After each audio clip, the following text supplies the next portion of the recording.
No a Serebriakov tým, ako to on cíti, tak aj teda robí tie svoje reportáže. Ja som presvedčená, že vedenie Markízy nesúhlasí s tým, aby boli takýmto spôsobom tie reportáže vedené.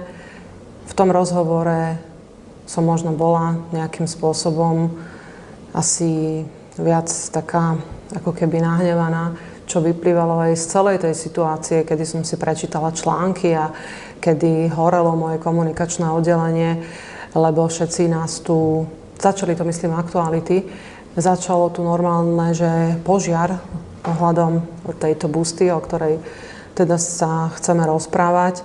Tomuto, to ani nie je novinár, to je aktivista už. By som chcela povedať len toľko. Ja neviem, či má deti, či má ženu, ale určite má mamu, lebo je na svete, teda ako by sa dostali, keď snažia sa nás presvedčiť, že už dnes môžu byť tehotní aj muži.